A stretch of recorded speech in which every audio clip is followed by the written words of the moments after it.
A billionaire discovered a gaunt little girl huddled in his garden at the stroke of midnight, but when she uttered 3 chilling words, his blood turned to ice. The revelation that followed would shatter his world, forcing him to confront everything he thought he knew about loss, love, and the fragile hope of second chances. Prepare to have your heart torn apart, only to be meticulously pieced back together in ways you never imagined. Watch until the very end. The unfolding events will leave you breathless. The greenhouse door creaked eerily, hanging wide open in the still night. Mr. Reed paused on the weathered stone path, his cherished coffee mug suspended halfway to his lips. He was meticulous about security, and this door was never left ajar. Never. His dedicated gardener meticulously tended to the grounds every Thursday.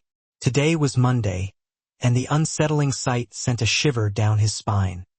His grip tightened around the warm mug as the crisp March morning air nipped at his face. He cautiously approached the greenhouse, stepping inside amongst the rows of vibrant tomato plants his beloved wife used to cultivate with such care. A flicker of movement caught his eye, something small, furtive, then still as a statue. "Hello!" His voice, raspy from disuse, echoed in the humid air. He hadn't exchanged words with another soul in 3 days. Silence. He ventured further inside. The warm, damp air, usually a comforting embrace, now felt heavy, suffocating. He noticed patches of dirt scattered across the floor, disrupting the neat rows, and then he saw them. Small, distinct footprints, the kind a child would leave. His heart pounded in his chest, a drumbeat of mounting unease. "I can see you," he announced, keeping his voice gentle, soothing. "I'm not going to hurt you." Behind the towering terracotta pots nestled in the corner, he found her. A little girl, no older than 6, cowered against the glass wall. Her brown skin was smudged with dirt, her black hair a tangled, unruly mess that defied gravity. A faded pink jacket, ripped along the side seam, offered little protection against the lingering chill. She pressed herself against the cold glass as if desperately trying to vanish into it. Her eyes, wide and filled with raw terror, were like pools of dark ink. "Hey," Mr. Reed said softly, crouching down slowly, mimicking the careful approach one might take with a frightened animal. His knees cracked in protest, a stark reminder of his age and inactivity. "It's okay. I'm Marcus Reed. This is my house." The girl's bottom lip trembled, betraying her fear. She instinctively pulled her knees closer to her chest, seeking a semblance of comfort. "Are you hungry?" he asked, his voice laced with concern. Her eyes flickered, just for a fleeting second, but it was enough. He saw it, the unmistakable primal glimmer of hunger. Real hunger. "When did you last eat?" She didn't answer, but her small hand instinctively moved to her stomach, pressing against it as if to quell the gnawing emptiness. Mr. Reed's chest tightened with a surge of emotion he hadn't felt in what seemed like an eternity. He stood up slowly, deliberately keeping his hands visible, reassuring. "I'm going to go inside. I'm going to bring you some food, real food. You can stay right here if you want, but I promise I'm coming back. Okay?" The girl watched him with those immense, haunted eyes. She remained motionless, silent. He backed out of the greenhouse, his hand trembling as he made his way towards the house. Inside his cavernous kitchen, everything was pristine, sterile, untouched. He opened the massive refrigerator. Milk, eggs, bread, and some leftover roasted chicken from 2 nights ago. Evidence of a life he barely lived anymore. His housekeeper meticulously kept the fridge stocked, even though he rarely had the appetite to eat.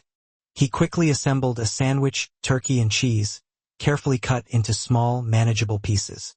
He poured a glass of cold milk and added a handful of plump, juicy grapes to the plate. His hands moved frantically, too fast, betraying his inner turmoil. The knife clattered against the granite countertop, the sound amplified in the vast, silent space. A little girl in his greenhouse, hiding, starving. He grabbed the plate and hurried back outside. His sprawling mansion sat perched atop 5 verdant acres in the rolling hills outside Atlanta. No neighbors close enough to witness his solitude. No one around to hear a child's desperate cry for help. How long had she been out there, alone and vulnerable? When he reached the greenhouse, the girl was still huddled in the corner, a tiny figure frozen in fear. She hadn't moved an inch. "Look," he said gently, setting the plate on the floor halfway between them. "Food, good food. I'm gonna stand over here way back and you can eat. Nobody's gonna grab you, I promise." He moved to the far side of the greenhouse, deliberately turning his back to her. He focused on his wife's beloved tomato plants, silently counting to 60 in his head, trying to quell the anxiety churning within him. Behind him, he heard the soft scrape of the plate, the sound of small hands grabbing, the desperate, hurried sounds of someone ravenously consuming food. "Too fast. Slow down," he cautioned, without turning around. "You'll make yourself sick." The frantic eating sounds paused briefly, then resumed, still rapid, but slightly more controlled. His wife, Sarah, had succumbed to cancer 18 months ago, a swift and merciless decline. Since then, this greenhouse had become his sanctuary, the only place that didn't feel utterly empty, devoid of her presence. She'd spent countless hours here, her brown hands lovingly tending to the soil, humming old, comforting songs. Now even this haven felt haunted, yet somehow not entirely empty anymore. "What's your name?" he asked, directing his question towards the glass wall in front of him. Silence hung heavy in the air. Then, so quiet he almost missed it, a fragile whisper. "Emma." His throat tightened, constricting his breath. "Emma, that's a pretty name. How old are you, Emma?" 6. Her voice was scratchy, parched. "Where's your mom, Emma? Your dad?" The plate clattered to the floor. He heard her breathing change, quickening, becoming shallow and panicked. "Easy," he said softly, reassuringly. "Easy. You don't have to tell me. But Emma, you can't stay in my greenhouse. It gets cold at night. You need a real bed, a real bathroom, more food." "No!" The word burst out, fierce and defiant. "No, no, no. I'm not going back." He turned around. Emma had stood up, her small hands clenched into tight fists. Tears streamed down her dirty cheeks, carving clean streaks through the grime. "Back where?" Mr. Reed asked, his voice gentle, probing. "I'm not going to the group home. I won't. They said I have to go, but I won't. Mama said never go there." She insisted, her voice trembling with fear. "She said it's bad. She said she'd come get me, but she's not coming. She's not coming anymore." Mr. Reed's mind raced, piecing together the fragments of information. Group home. A mother who wasn't coming. A 6-year-old running away. This was more than just a lost child. This was a complex, potentially volatile situation. "Real trouble?" he asked carefully, cautiously. "Where is your mother?" Emma wiped her nose with her dirty sleeve, leaving a smudge of mud on her cheek. "The hospital. She's sick. Real sick. But she's not getting better. Miss Johnson from the office said. She's not getting better anymore." Fresh tears welled up and spilled over, tracing new paths down her face. "She said I have to go live somewhere else now, but I don't want somewhere else. I want Mama." The world seemed to tilt on its axis. Mr. Reed instinctively grabbed the nearby workbench to steady himself, his knuckles white against the rough wood. Hospital. A sick mother. A Miss Johnson, perhaps a nurse. Emma. A chilling realization began to dawn on him. His voice came out strained, tight. "What's your mother's name?" The little girl looked at him, truly looked at him for the first time. Her eyes were brown. A deep, soulful brown. Smart eyes, scared eyes. "Grace," she whispered, the name heavy with unspoken grief. "Grace Johnson. She used to work at Piedmont Hospital. She took care of sick people." Emma's chin trembled, and her voice cracked with emotion. "She told me about this nice lady she took care of. Said the lady was real sweet, even when she was dying. Said the lady had a big house with a garden. Said her husband was real sad after she died." Mr. Reed felt like he couldn't breathe. The greenhouse seemed to spin around him, blurring his vision. Grace Johnson, his wife's night nurse, the woman who had held Sarah's hand through the darkest nights, who had sung gentle hymns in a low, comforting voice, who had called him in the dead of night when Sarah had finally stopped breathing. Grace had a daughter. Emma stepped forward, her small voice cutting through the ringing in his ears. Mama said if anything bad happened, if she couldn't take care of me no more, I should find the sad man in the big house. She made me memorize the address. She said. Emma's voice dropped to a bare whisper, barely audible. She said you'd understand about missing people. She said you had a good heart, even if it was broken. Asterisk, if this story is touching your heart right now, please hit that like button and subscribe to this channel. We bring you the most emotional stories every single week. Your support helps us continue sharing these powerful messages. Now let's see what happens. Next with Emma and Mr. Reed. Mr. Reed's legs buckled beneath him. He sank heavily to the cold, damp greenhouse floor, his mind reeling. Grace Johnson, the woman who had saved his sanity during the 3 most agonizing months of his life, the woman who had known exactly when to speak and when to remain silent, who had brought him steaming cups of coffee at 2 o'clock in the morning when he couldn't bear to leave Sarah's bedside, who had never once made him feel weak or inadequate. Grace had sent her daughter to him. When did your mama get sick? His voice cracked, betraying the torrent of emotions surging through him. Emma sat down too, instinctively maintaining a cautious distance between them. Last year after Christmas, she started coughing. Then she couldn't stop. Then she couldn't breathe good. Emma picked at a hole in her worn sneaker, her small fingers tracing its frayed edges. We went to the doctor. Lots of doctors. They did tests. Mama stopped going to work. We moved out of our apartment into a smaller one. Then an even smaller one. Mr. Reed watched this tiny girl matter-of-factly explain how her whole world had crumbled around her. She recounted the devastating details in a flat, empty tone, as if she had told the story countless times. The medicine costs too much. Mama tried to pay for it, but we didn't have enough money. She called people, asked for help. Some church people helped for a while. Then Mama got really sick. Like, can't get out of bed sick. Miss Johnson from social services came. She said I needed to go to foster care. But Mama said no.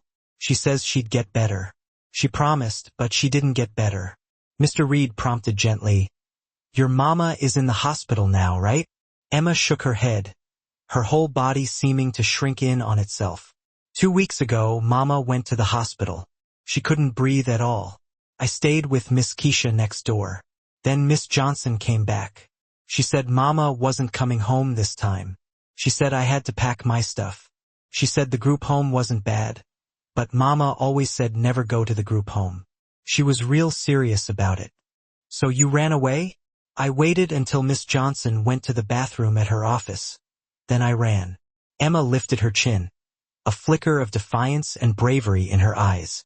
I took the bus, like Mama taught me, bus 42 to Lenox, then the 25 going north. I remembered your address from when Mama made me memorize it. I walked from the bus stop. It was real far. My feet hurt. Mr. Reed looked at this resilient 6-year-old girl in awe.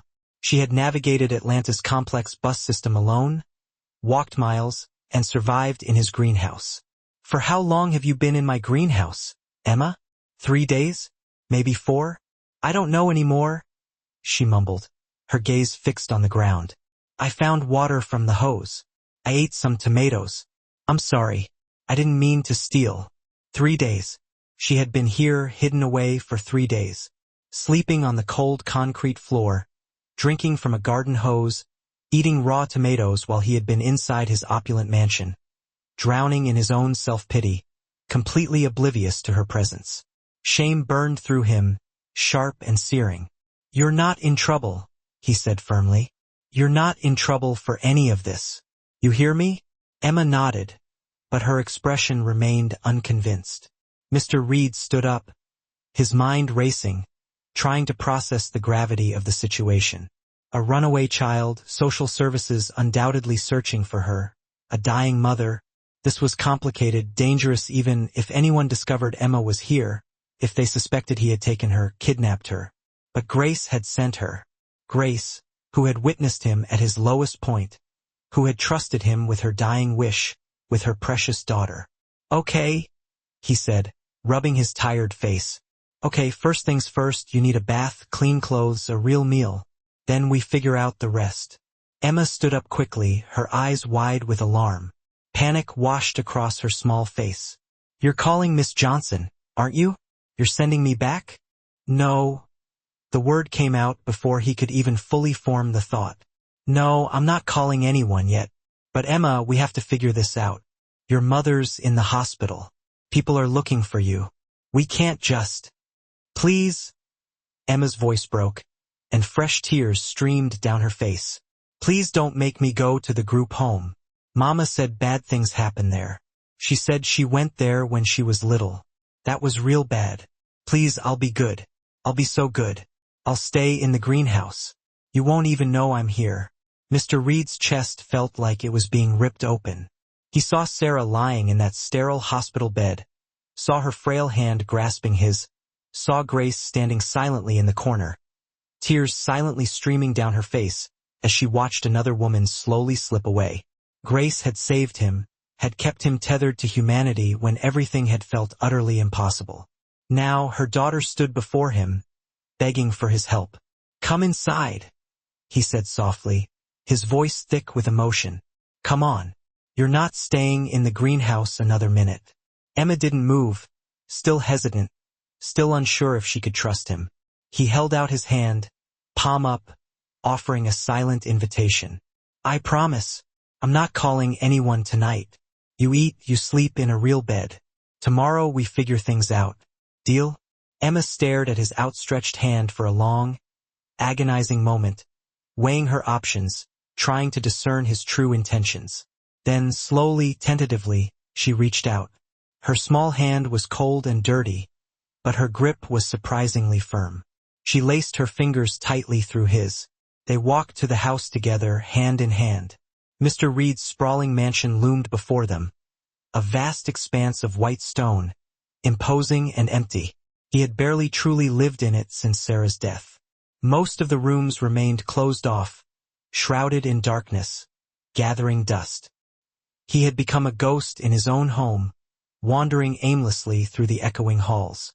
Now this little girl's hand clasped in his felt like an anchor, something real, something that needed him, that grounded him. Emma's eyes widened as she stepped inside. The gleaming marble floors, the soaring ceilings, the glittering chandelier in the grand foyer. She had probably never seen anything like it in her young life. "It's too big," she whispered, her voice filled with awe and a hint of trepidation. "Yeah," he agreed, a wry smile tugging at his lips. "Way too big." He led her to the guest bathroom on the first floor, turned on the shower, and rummaged through Sarah's old closet, searching for clean towels and clothes. He found an oversized t-shirt from a Braves game that would serve as a makeshift dress on Emma. "Emma, you shower. Get all that dirt off. I'll make you real food, not just a sandwich, okay?" Emma nodded, her eyes still wide with uncertainty, still poised to bolt at the first sign of danger. "The door doesn't lock from the outside, only from the inside. You control it. You're safe here." Something in her face softened, just a fraction. He left her there and went to the kitchen, his hands trembling as he pulled out pasta sauce and chicken. He cooked with a renewed sense of purpose, like his very life depended on it, like if he stopped moving, he would crumble into a million pieces. Grace was dying. Grace, who had been there for Sarah's worst moments, who had worked herself sick trying to afford expensive medications. Grace, who had sent her daughter to him because she had nobody else to turn to, and he'd had no idea. He had been so consumed by his own grief, so utterly blind to the suffering of others. He hadn't checked on her, not once. He hadn't called, hadn't asked if she needed anything. He had taken her kindness for granted and given nothing back in return. The shower stopped 20 minutes later. Emma appeared hesitantly in the kitchen doorway, her hair clean and still damp, cascading past her shoulders. Sarah's old Braves t-shirt hung loosely to her knees. Her skin glowed, brown and clean. She looked so small, so fragile, so vulnerable. "Sit," he instructed gently, pointing to the nearby table. "Eat." She tentatively climbed onto the chair, her small legs dangling. He placed the steaming plate in front of her, pasta with chicken, garlic bread, a crisp green salad, and a tall glass of milk. Emma stared at the food, then at him, her eyes brimming with emotion. Then, she started to cry. Really cry. Big, gulping sobs that shook her whole body. Mr. Reed froze, panic seizing him. "What's wrong? Is it the food? Do you not like? Nobody's made me dinner in so long." The words tumbled out between sobs. "Mama used to make dinner every night, even when she was tired, even when she felt bad. Then she got too sick. I ate cereal, sandwiches, sometimes Miss Keisha gave me food, but nobody made me real dinner. Nobody." She couldn't finish, her words lost in a fresh wave of tears. Mr. Reed did something he hadn't done in 18 months. He walked over to her and hugged another person. Emma buried her face in his chest, sobbing as if her heart was breaking. He held her tight. This stranger's child, this little girl who had lost everything. His own tears came, silent and hot, for Sarah, for Grace, for this brave, scared little girl who had been forced to face unimaginable hardship. They stayed like that until Emma's sobs gradually subsided into hiccups. She pulled back, wiping her face with the long, oversized sleeves of the t-shirt. "Eat," he said softly, his voice thick with emotion. "While it's hot." She ate, not fast and desperate this time, but slowly, savoring each bite. Mr. Reed sat across from her and watched, his heart aching. For the first time since Sarah's death, his massive, impersonal kitchen didn't feel quite so empty. When Emma finally finished, her eyelids drooped, heavy with exhaustion. "I'm tired," she mumbled, her voice barely audible. "Come on," he said gently, rising from his chair. He led her upstairs to one of the guest rooms, a spacious and elegantly appointed room with a king-sized bed made up with crisp, fresh sheets that his housekeeper had meticulously put on just last week. Emma climbed into the bed, sinking into the plush mattress. She looked tiny in the middle of all that space. "Mr. Reed." Her voice was small, hesitant. "Yeah? Can I see Mama tomorrow? At the hospital?" His heart clenched, his throat constricting. "We'll see. Okay? Let's talk tomorrow, okay?" She closed her eyes, then opened them again, her gaze searching his. "Mr. Reed? Yeah? Thank you for the food, for letting me stay, for not calling Miss Johnson." Her eyes welled up with tears again. "Mama was right, you do have a good heart." He couldn't speak, his emotions threatening to overwhelm him. He simply nodded, then quickly left the room before she could see his face completely break down. Downstairs in his dimly lit study, Mr. Reed pulled out his phone, his hands trembling. He typed "Grace Johnson Piedmont Hospital" into the Google search bar. The results loaded, and his breath caught in his throat. A crowdfunding page posted 12 days ago by someone named Keisha Williams. The title, "Help Grace Johnson Fight Stage 4 Lung Cancer." Underneath the title was a photo of Grace, thinner than he remembered, sitting propped up in a hospital bed, smiling bravely despite everything. Beside her stood Emma, holding her mother's hand, her small face etched with worry. He clicked on the page and began to read the description. Grace had been diagnosed 9 months ago, had lost her job because she was too sick to work, and had subsequently lost her health insurance. The mounting hospital bills were financially devastating her. The crowdfunding goal was $50,000. They had raised $808. Against $50,000. Mr. Reed looked around his luxurious study, at the supple leather chairs, the rare first edition books, the priceless artwork adorning the walls. He had amassed his vast fortune in real estate, buying struggling properties, renovating them, and building an empire. He had more money than he could possibly spend in 3 lifetimes, and Grace Johnson, the woman who had held his hand through hell, was dying because she couldn't afford the exorbitant cost of medical treatment. He picked up his phone, his hand shaking, and dialed the number for his longtime lawyer. "Marcus?" It's 11 at night. What's wrong? David, I need you to do something tomorrow morning, first thing. I need you to pay off all of Grace Johnson's medical bills at Piedmont Hospital, every single penny. And I need you to set up a trust fund for her daughter, Emma, enough for college, for everything she'll need. Silence hung heavy on the other end of the line. Then, David asked, his voice laced with concern, Marcus, what's going on? Just do it, David. I'll explain later. He hung up the phone and sat back in the darkness of his study, the weight of his past actions pressing down on him. Upstairs, Emma slept soundly in a clean, comfortable bed for the first time in weeks. Tomorrow would be complicated, filled with challenges, legal issues, and questions he couldn't yet answer. There would be social services to contend with, custody battles to navigate. But tonight he had done something right. Tonight he had helped. And for the first time since Sarah's death, Marcus Reed felt a flicker of hope, a fragile spark that suggested maybe, just maybe, his broken heart could still beat. Asterisk, if this story moved you, if it made you feel something, please subscribe to this channel and hit that notification bell. Share this video with someone who needs to hear this message today. We'd love to know where. Are you watching from? Drop your city and country in the comments below. Whether you're in New York, London, Lagos, Mumbai, or anywhere else in the world, thank you for being here. Stories like this remind us that broken hearts can still heal, and sometimes hope comes from the most unexpected places. See you in the next story. God bless you.